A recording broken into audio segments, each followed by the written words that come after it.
Hey, Medicare beneficiaries, it's Johnny Brock, and we're back for another episode of Medicare 101. Last episode, which was the very first episode, super excited, by the way. It's been a blast to prepare, and now we're getting really getting started. And, it's just fun for me.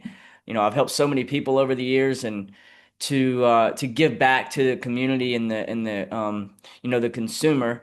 The Medicare beneficiaries this way, it's one of my favorite things, and it's kind of a stress reliever for me to be able to turn the mic on and just kind of go and educate whoever feels the need to listen. So thank you, first of all, for being here. To give you a little backtrack of last week, what we talked about was the ABCs of Medicare and kind of an overview. You have Part A, B, C, D, and then Medigap, which is Medicare supplement insurance coverage. What we're going to go over real quick is today is enrollment periods. So it's very important to know when and how to enroll and how to avoid penalties. So we're going to go over some common questions that are asked about enrollment. Um, and I'm going to get the basic out of the way first, okay? The truth is, if you're enrolled in Social Security, you really don't have to worry about anything. If you're enrolled in Social Security, you will automatically be enrolled in Medicare. So most of my clients are in that situation. Most of my clients that are turning 65, they actually don't have to do anything. The good news is, if you're not on Social Security and you're delaying your Social Security check and you still need Medicare, it's easy. It's not hard. Everybody should have a socialsecurity.gov account. Everybody should. So in order to enroll in Medicare, it's very simple.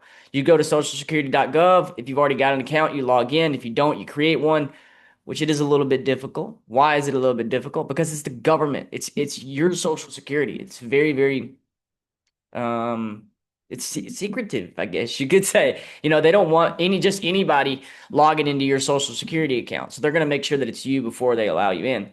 But if it's the first time signing up, it's really not that difficult. I'm always available. Me and my team are always available to help guide you through that process as well. So to kind of make it simple, first things first, if you're already on Social Security, don't worry about it. You'll be automatically enrolled. You will be sent a Medicare card about 3 months prior to your birth month, to your 65th birth month. And I will talk about this real quick. People who are not of Medicare age at 65 years old, obviously we get Medicare. But if you're not of Medicare age and you are on disability, after being on disability for 24 months, that 25th month, Medicare will kick in. And you'll be on SSDI, so guess what? You guessed it. Medicare will happen automatically, and you'll get sent a card. And a lot of times, people call me, I just got this Medicare card. Well, that's because you've been on disability for 24 months. And that 25th month, that's your effective date. All right? It doesn't matter how old you are. I have 30-year-olds that are on Medicare because they're on disability. So now, so to kind of paraphrase here, we have number one: if you're on disability, you automatically get Medicare on the 25th month of your disability. If you are on Social Security, say you start drawing Social Security at 62 years old, and then you turn 65, you will automatically get that Medicare card. At the 65th birth month, it'll come in about 3 months prior. All right, now let's talk about the people who aren't real quick. I'm gonna share my screen. I know you guys love when I share my screen. I'm gonna share my screen, and to um we're actually gonna go to where you would go to enroll in Medicare. So it'd just be socialsecurity.gov. When you get there, you need to sign in or create an account, and you're going to apply for your Medicare benefits. Now, it's going to have an option on here to either. There's a couple things you can do. Let me get back to you real quick here. So you can either. Let me stop sharing. Am I sharing my screen? There we go.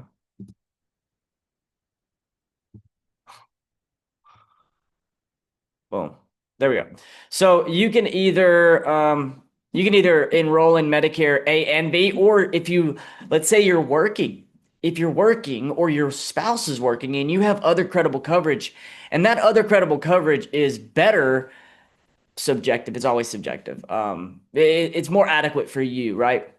Then you can delay Part B because Part B costs, as of 2025, it costs $185 a month.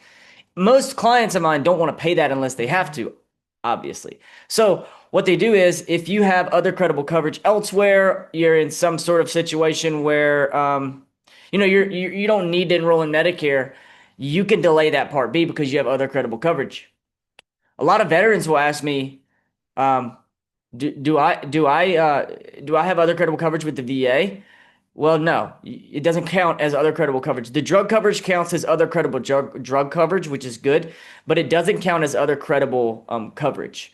So what that means is, that means that if you're a veteran specifically, you don't qualify for other credible medical coverage with the VA.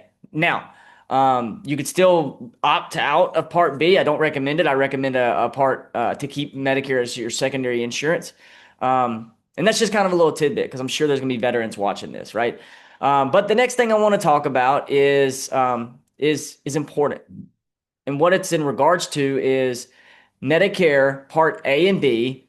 Enrolling in Medicare A and B. Sorry, my wife just got home and my dog is curious. JT, shh. So with Medicare A and B, right? Let's say that you are still working. If you're still working and you have other credible medical coverage, you can opt out of your group coverage or out of your Medicare. The way to decide is a couple of different things. And today, what I'm going to do is I'm going to show you those couple of things. Okay, so first let's go here. And what we'll do is, like I like to do, I like to go to Google Docs, and I'll just write it down. It's always better to do it that way. All right, so first thing we're going to do is, let's do this. We already have a document that we created on the last one. So we'll make this podcast notes. Boom. All right. So today's episode is about enrollment periods. All right. So number one, we went over some stuff, but real quick, let's go over employer coverage versus Medicare. So how do we compare the two? Hello, darling. Can you take him out of here? I'm on a video call doing training for seniors. The bed? No, you can leave it there. Okay, so employer coverage versus Medicare. How do we compare the two? It's very important to learn how to compare these two if you're in that situation. If you're not in that situation, obviously you can always just reach out to me and I'll be able to do this easily for you. But I like to give people the ability to do things themselves. So what we look at is, how do we compare the two? So we're looking at maximum out of pocket. That's number one. That's the first thing that we look at. Number two is drug costs. Because with drug coverage through employers, a lot of times it is significantly better. I have clients all the time that I tell that, look, you have to keep your group coverage because, even your medical costs are better with Medicare. However, your drug costs are not. So it's, everybody's situation is different. If you may be watching this and you may be saying, "Oh, I don't take any medication, so I don't need it. I don't need it, and neither does my wife," or whatever, whoever. That may not be true. Somebody that's on that group coverage may need that medication may not be covered by Medicare plan, or it may be covered, but it's way more expensive and you're going to pay $2,000 as opposed to $30 a month. Everything you always have, every situation is different. It's always different. Medicare is never a one size fits all. So one size fits all. Nope. Right? So it's not a one size fits all. That's the important thing to make a note of, right? So employer coverage, people always ask me about that. What if I'm still working? If you're still working, you do not need to take Medicare, but maybe you should, right? So let's look at a couple of different scenarios here. So this scenarios are always the best way to look at it, right? So scenario one, you have well, scenario I. That's Roman numerals. Scenario one. Scenario one is you're taking a medication, an expensive medication. Okay. That's the first thing that I'm going to ask about, right? As the representative, as the professional, it's the first thing I'm going to ask about. Are you taking any medications that may be pricey with Medicare? So if you're taking expensive medication, simple. Check Medicare costs. And if it makes sense and that drug is covered well, then we can go with a Medicare program, potentially saving you some money. It's always about money. But then let's say look at the second option. You're taking no meds, and you're single, right? So it's just you on group coverage. Okay, you're taking no meds. All right, well, in that case, um, which plan is it group versus Medicare has the best package? You look at max out of pockets, deductibles.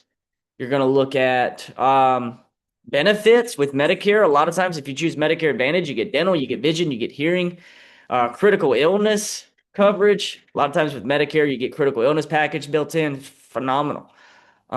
There's always these things you're going to look at, right? So you have there's endless amounts of scenarios. You have to, first of all, in my opinion, you need to get a professional on the phone. But if you're one of those people that wants to do it yourself first, check it out. Simple. Add up your deductible. Add up your deductible is what you pay before the insurance company kicks in.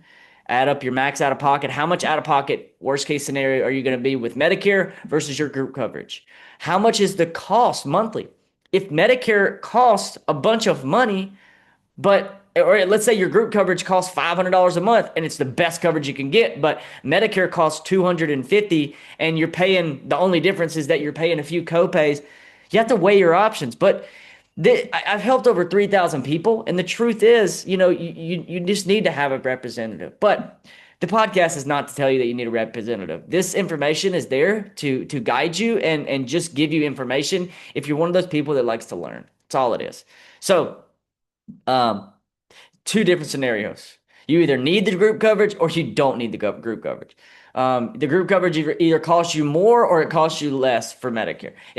The scenarios are different, every single one, medications, doctor visits, all that stuff. But at the end of the day, the goal is the same. Spend the least amount of money on healthcare costs. It's the same. The goal is the same. It always will be. All right, so this is employer coverage versus Medicare. What we're gonna do is we're gonna go back here real quick. The original thing that I talked about was if you are already enrolled in Social Security, Medicare is automatic.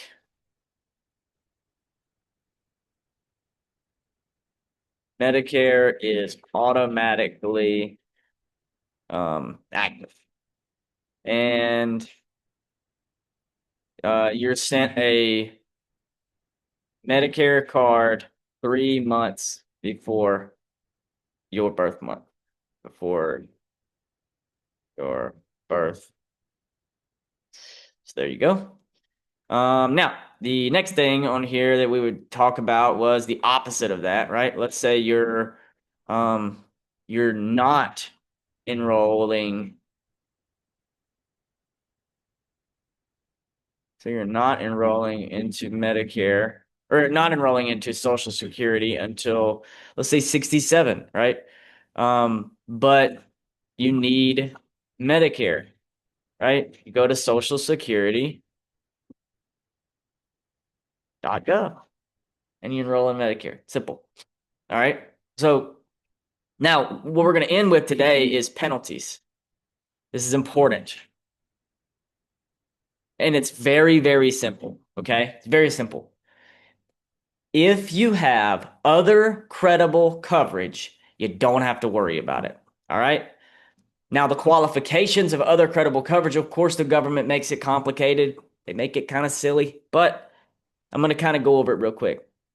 So first off, we're gonna talk about RX. So drug coverage, other credible drug coverage. The VA qualifies, TRICARE qualifies, group coverage qualifies. But if you have other credible drug coverage, you never need to worry about. Never, let's see, actually, put it right here. I'm like OCD with my notes. You never need to worry about it. When it comes to medications, you never need to worry about it if you have other credible coverage. If you have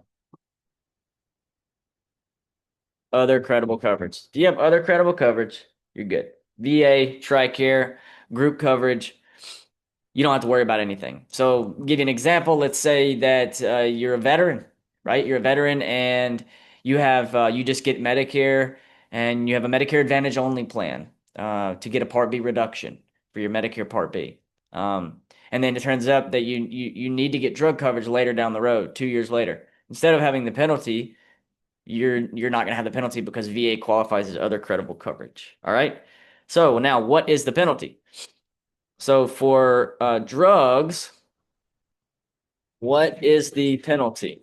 The penalty is 1% of the national average. 1% of the national average up to 10 months for every year you do not have RX coverage. So if you don't have drug coverage and they're going to penalize you and you don't have other credible coverage and you don't get Medicare and you need Medicare drug coverage, they're going to charge you 1% of the national average up to 10 months for every single year. Now, let's say, so that means if you don't have it for 5 years, they're going to charge you 1% of the national average for 50 months. If the national average is, let's say, $30, say the national average is $30. Well, that's 30 times 12, that's 360 a year, times 0.01, it's $3.60 per year, times 50 months, times 50 months, that's $180. So you have to make sure that you're enrolling in you don't want to get penalized, right? Everybody always talks about it to me. Like, I want to make sure I don't get penalties. Well, if you don't need Medicare drug coverage, then don't get it. But if you may need it, go ahead and grab it. But if you have VA or TRICARE or group coverage, whenever you enroll in Medicare and you don't have that other credible coverage any longer, you need to get a drug plan. It's always safe to just get a drug plan. But yes, it's 1% of the national average up to 10 months for every year you did not have the drug coverage. And that's insane to think about, right? If you don't have Medicare drug coverage for 5 years, it's 10 months per year, it's maxed out. So like if you obviously 12 months in a year, but for some reason they maxed it out at 10 months. So 1% of a national average up to 10 months for every year you do not have RX coverage. Something else that you can do is you can do a drug plan penalty calculator. Medicare. You can go and look at this, search this, boom. And then this company right here, I'm giving them some free I'm giving them some free publicity here. Months without Part D coverage. This is a really cool thing. Months without Part D coverage, 50. Check penalty. $18.93. So that's how it works, right?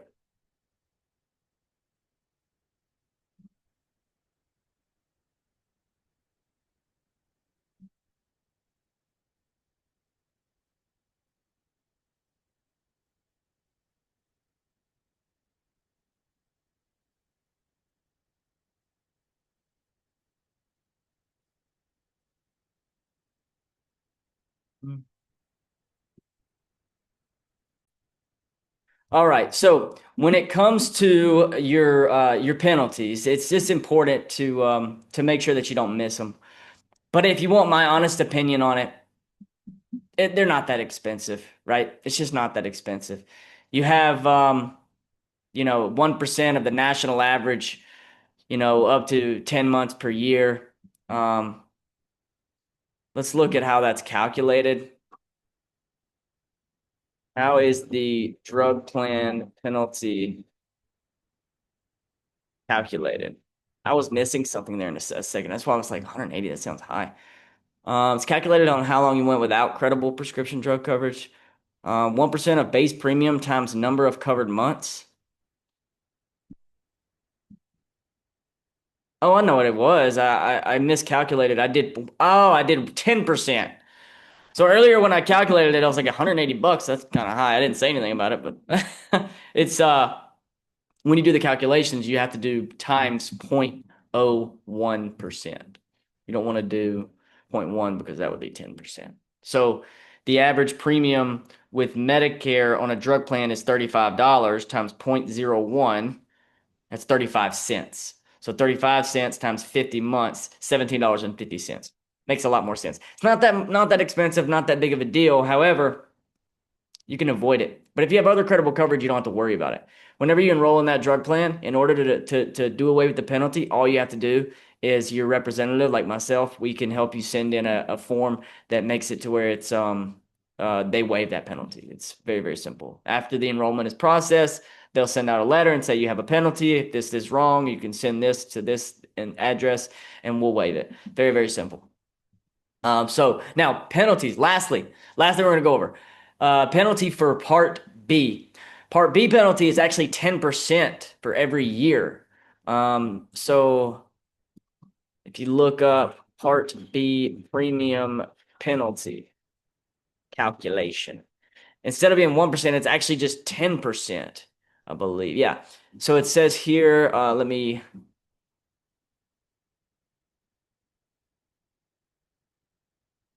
share. Okay. So I'm sharing my screen now. So penalty is 10% of the standard Part B premium. So let's say the standard Part B premium is 174.70. You delayed enrollment for 3 years, that's 36 months. 10% times 174.70 is $52.41. New monthly premium, that right there is what you're gonna pay. Penalties 10%. Wow. Wow. And it's your lifetime. And I knew this as well, but it's 10% per year. But does that math add up though? Let's say the standard Part B premium is 175 bucks. You delayed enrollment for 3 full years. That's 36 months. Penalty is 10% of times 174.70 times 3. Ah, okay, I see. Okay, there that makes sense. Wow. So yeah, be an extra $52 on top of the premium. So if the Part B premium ends up being $200, then they're gonna average to $200. So if it goes up, your penalty goes up. It's incredible. This is why it's important to talk to a representative. I mean, I've helped over 3,000 people, so I've seen so many different cases. It's important to note that. That's important. I've seen so many cases.